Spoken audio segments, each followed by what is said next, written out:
Olá, seja muito bem-vindo ao programa Tribuna Livre, o plenário eletrônico dos vereadores de São Paulo. Neste programa, o cidadão paulistano acompanha os discursos dos seus representantes na Câmara Municipal de São Paulo sobre os mais diversos temas, sempre relevantes para a capital paulista e para o Brasil. São apresentadas as falas dos parlamentares proferidas nas sessões plenárias com duração de aproximadamente 5 minutos. O tema e o assunto abordados são de livre escolha de cada vereador. A partir de agora, você acompanha alguns destes discursos. O que está acontecendo no serviço funerário da cidade de São Paulo, após a terceirização, e eu aqui estou falando de um requerimento que eu fiz, mas que eu tive coautoria de todos os membros da Comissão de Finanças e Orçamento. Eu estou falando aqui daquilo que custava R$ 700, um enterro, um sepultamento, que passou para R$ 2.100. O que eu coloquei na audiência pública? Minha tarefa era presidir, obviamente. Estavam lá representantes dos sindicatos, trabalhadores, servidores municipais. Estava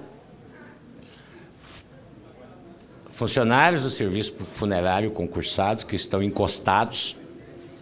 Estava a superintendência, serviço funerário. Estava aquilo que eu chamo que é o chefe dessa tragédia que tem sido as privatizações, as terceirizações, qualquer que seja o nome que dão, vereador Celso Gianazzi, que é o senhor João, que é o presidente da SP Regula. E lá eu disse, as concessionárias estão abusando além da conta. Agora, as concessionárias só disputaram porque alguém permitiu e privatizou. E aqui foi aprovado, votei contra. E fiz um desafio. Eu quero que volte esse projeto para que a gente vote a favor. Pela revogação dessa barbaridade que está acontecendo na cidade de São Paulo. E lá eu disse para o senhor João, que é presidente da SP Regula, que ele é o culpado. Que ele é o culpado. Porque nós temos dados que o superávit mais baixo que o serviço funerário teve foi R$ 6 milhões. Mais baixo porque foi período da pandemia, que obviamente, e aí sim, chamo mais uma vez a atenção, que papel fundamental que teve, vereador Atílio, o serviço funerário da cidade de São Paulo no momento da pandemia. Quantas famílias ali conseguiram o sepultamento gratuito? Óbvio, a prefeitura agiu, nós aqui aprovamos, né? Eu diria que também não é um benefício, obviamente, mas que houvesse esta oportunidade das pessoas, naquele período tão difícil de tantas mortes, ter esse amparo do município. Então, o que ocorreu foi isso. 6 milhões no momento mais difícil, mas temos dados que tinha 20 milhões de superávit. E eu pergunto mais uma vez, lá vem a Sabesp. Pela conclusão, vereador, por favor. A Sabesp, concluindo, vamos na onda das privatizações e terceirizações. A Sabesp hoje oferece ao Estado todos os anos, vereador João Ananias, 500 milhões de reais para o Estado colocar aonde quer. A Sabesp atende 345 municípios. Eu estou fazendo uma comparação. Agora, o tema do serviço funerário, se o prefeito Ricardo Nunes, a quem eu respeito muito, tiver um mínimo de dignidade nesse momento, ele chama a SP Regula, as secretarias que compõem esta comissão, que fez essa privatização. Tenho certeza que a grande ou todos os vereadores e vereadoras desta casa não imaginava que ia ocorrer tamanha barbaridade, tamanho absurdo com relação aos preços. Tenho certeza que a base aliada aqui não sabia que ia ocorrer isso. Então eu acho que o correto seria vir um projeto que revogasse definitivamente esse tipo que eles chamam de parceria, essa concessão. Então, senhor presidente, eu não estava atento lá, eu pensei que eu tinha esse período, mas já deu meu tempo, eu agradeço. Já passou 2 minutos e 20. Então, eu queria fazer esse apelo, que verificasse e que a gente pudesse, a partir de hoje, trabalhar um projeto nessa casa e se o Executivo pudesse mandar para essa casa um projeto que revogue imediatamente essa concessão. Na mesma linha que falou o meu companheiro aqui de partido, o nosso companheiro Jair Tato, eu gostaria de falar referente à privatização. Nós vamos falar hoje aqui da saúde. Ontem nós fizemos uma participação, tivemos algumas visitas a algumas UBSs, AMAs da cidade, e tivemos na AMA Jardim Helena, na UBS Parque Paulistano, chegamos lá, se deparamos com uma agressiva, na verdade, negligência da administração pública, dos postos de saúde, com a população. Então, eu queria só mostrar um pouquinho a demanda de pessoas aguardando o atendimento da saúde na AMA Jardim Helena, na UBS Parque Paulistano, onde tinha uma multidão aguardando atendimento. Tinha a demanda, na verdade, se tratava o seguinte: tinha médicos escalados, e, na verdade, não tinha chego ainda. Tinha pediatra que estava de férias e não mandaram um substituto. E a gente queria só verificar para vocês verem como que é o descaso com a população da cidade de São Paulo. Estamos aqui na tenda Jardim Helena, onde tem uma grande quantidade de públicos para ser atendido. A gente veio aqui, era ontem, 8 horas da noite. E hoje, a essas horas, nós estamos aqui ainda. O tratamento aqui é muito ruim. Para você marcar uma consulta, quantos meses demora em média? Demora mais de 7 meses. Não tem ginecologista, não tem pediatra, não tem clínico, não tem nada aqui, nunca tem nada. As pessoas chegam aqui 8 horas da manhã, saem às 17 horas, e a população está sendo atendida nessa tenda. E aqui, 7h30 da manhã, fiz a ficha e só fui passar, acho que era quase meio-dia, para passar no retorno às 3, não consegui passar. Eu vim ao balcão para pegar a ficha, sumiram a minha ficha. O único pediatra que tinha que estar de férias e não houve reposição. Falta de remédio. A fralda só vem de 4 em 4 meses. Nós temos aqui uma médica de fisioterapia que está tendo 5 meses para atender. Porque a gente precisa de mais informação, né? Mais agilidade. E um pouco mais respeito. Então a gente precisa de uma solução urgente para o povo dessa região ter um atendimento que hoje em dia falta muito médico, falta remédio, falta tudo nessa UBS. Bom, gente, vocês se depararam aqui com o descaso, né, do poder público, na verdade, na relação à saúde, quando totalmente essa multidão de pessoas para ser atendido, e só começou a dar andamento a partir do momento que nós chegamos para questionar a gerência da UBS e também do AMA Jardim Helena. Então, a gente precisava verificar como podemos ajudar essa população a atender as demandas na relação à saúde, porque a gente só não esteve nesse espaço, nós tivemos em outras UBSs, outras AMAs, e nos deparamos com o mesmo problema que tivemos nessa região aí: falta de médicos, falta de remédios e também a espera, que é muito grande para marcar um exame, uma cirurgia ou qualquer outra coisa. Então, a gente precisa cobrar um pouquinho o Estado para atender nossos munícipes às suas demandas da saúde e outras mais que a gente precisa atender, outras mais que a gente tem na cidade, que é a falta de médicos e remédios. Aqui a gente trouxe o debate da morte, né? Porque a prefeitura tem tido uma política ostensiva em relação à privatização do serviço funerário, mas também tem um outro tipo de morte, que é uma morte mais silenciosa e que não é falada aqui na nossa cidade, que é uma política da fome. A Prefeitura de São Paulo, e principalmente, na verdade, tem sido muito omissa numa coisa que muita gente não tem falado, que é a questão do Bom Prato dos Campos Elíseos. Acontece que a gente foi surpreendido com um anúncio de que esse Bom Prato seria fechado. Um Bom Prato, gente, que atinge 4.600 pessoas diariamente, vai ser fechado.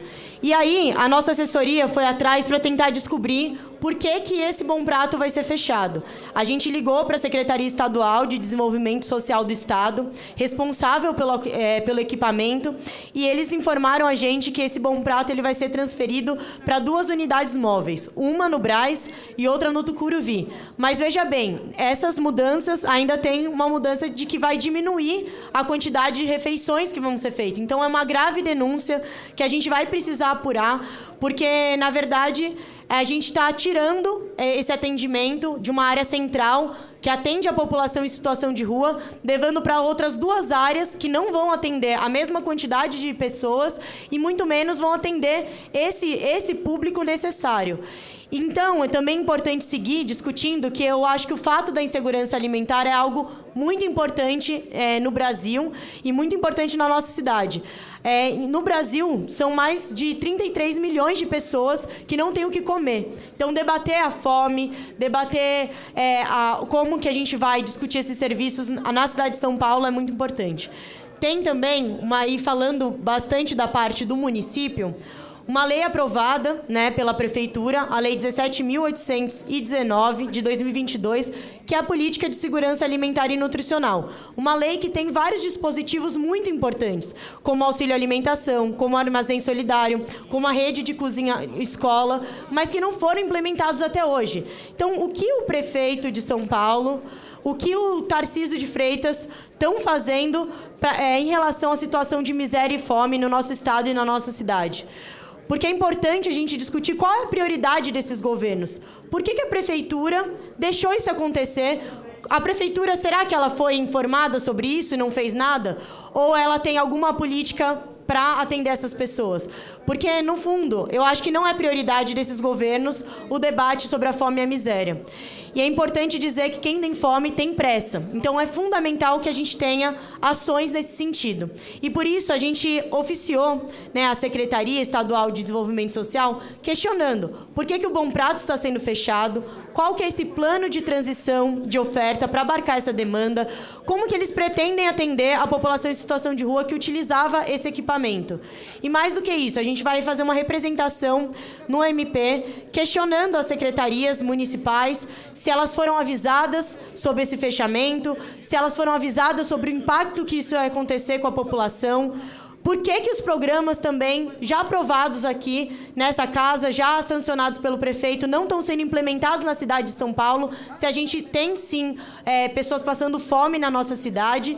E a gente também vai fazer uma articulação com a bancada estadual do Partido dos Trabalhadores para entender por que o governo Tarcísio de Freitas está fazendo isso e por que o Ricardo Nunes tem feito isso na nossa cidade, se a gente tem problema de fome, de miséria, de aumento da população em situação de rua e problema de orçamento a gente não tem. Então é importante a gente falar sobre esse prefeito, que é o prefeito da morte e que também é o prefeito da fome na nossa cidade. Voltamos em instantes com o Tribuna Livre da Câmara Municipal de São Paulo. Até já.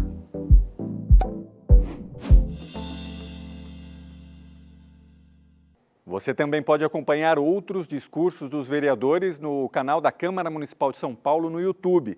É só apontar a tela do seu celular nesse QR Code que aparece aí na tela.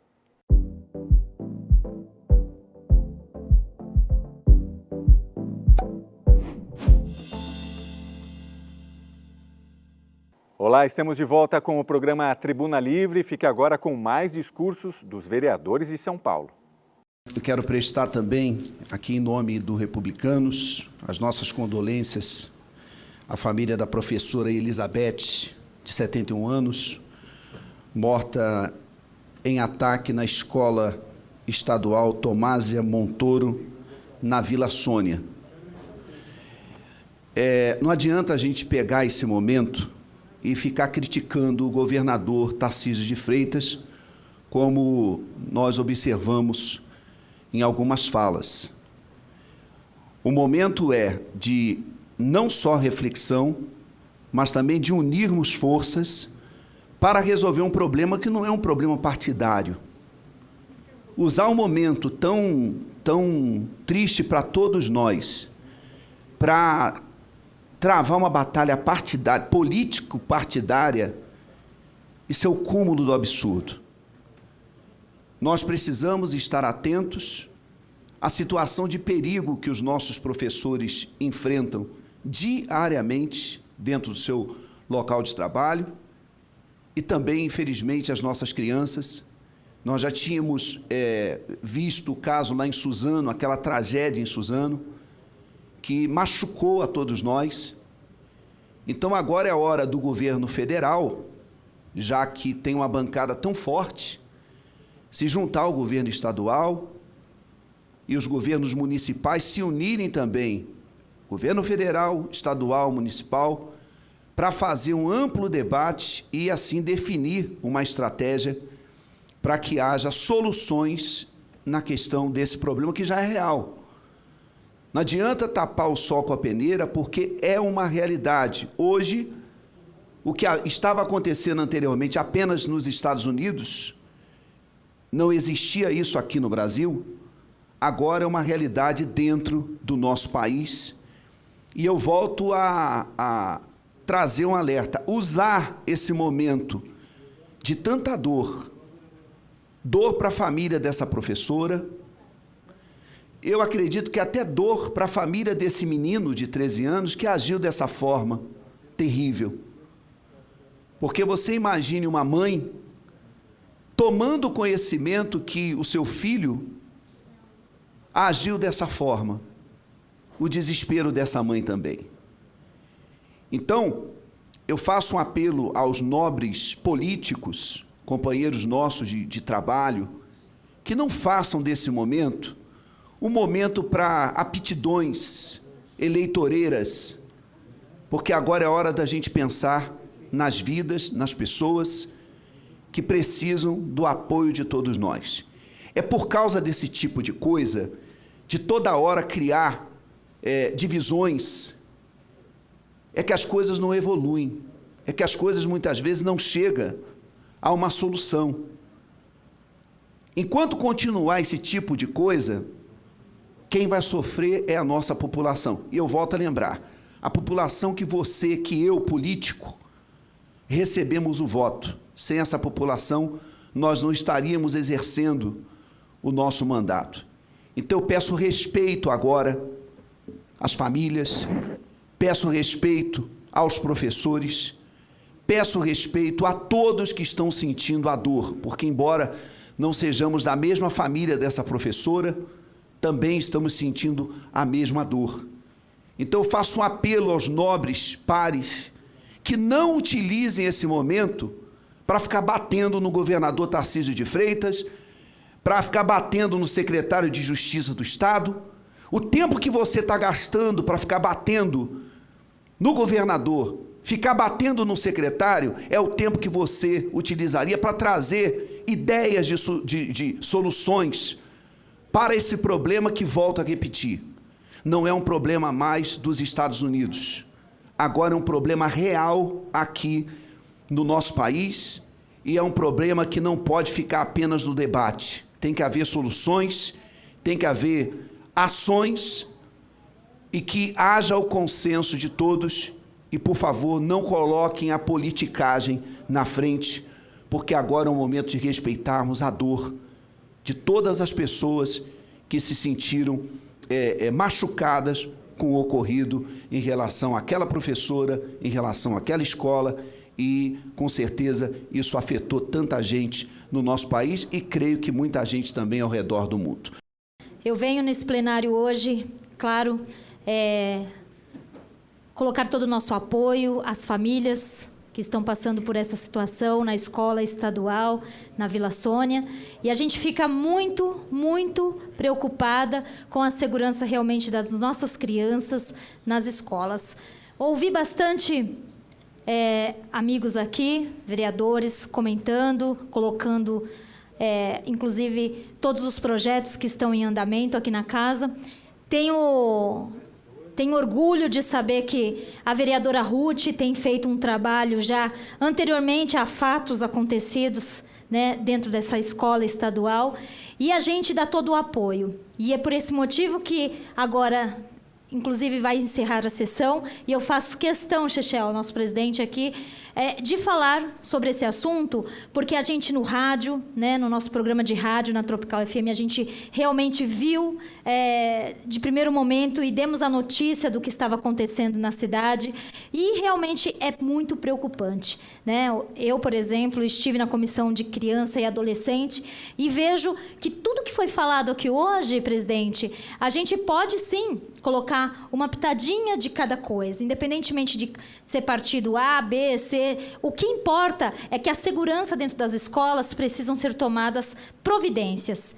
É o que o nosso amigo aqui, o nosso vereador, acabou de falar. A gente antigamente só via isso nos Estados Unidos, fora do Brasil, e hoje a gente está vendo aqui na realidade da nossa cidade. Então, peço sim que todos aproveitem, né? Infelizmente, esse assunto para debater e colocar projetos que realmente façam diferença nas escolas, não batendo realmente em governador, em prefeito, falando do município, mas construindo algo que a gente possa colocar em prática. Porque papel e blá, blá, blá, né, Chechel, nosso presidente aqui, a gente está cansado. Então, que a gente possa, infelizmente, dentro dessa situação que tem acontecido na nossa cidade, né, nessa escola estadual, que a gente possa servir de exemplo e correr com os processos de votação aqui dentro desta casa, inclusive, com os projetos dos vereadores.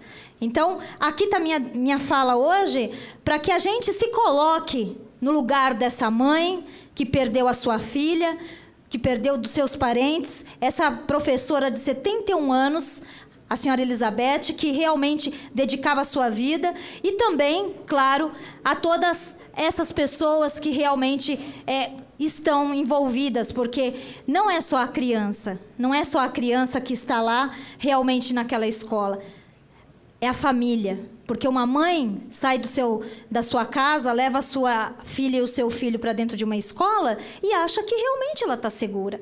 Então, a gente, infelizmente, por situações como essas, que não são vistas precocemente, a gente acaba sendo incentivados a atuar e colocar em prática projetos que realmente venham fortalecer a segurança das escolas, a segurança dos bairros, a segurança em todo sentido, né? E claro que fica nossas condolências a essas famílias, né? A gente sabe que algumas professoras ainda não estão 100%, né? Pela questão. E é o psicológico dessas crianças, como será, né?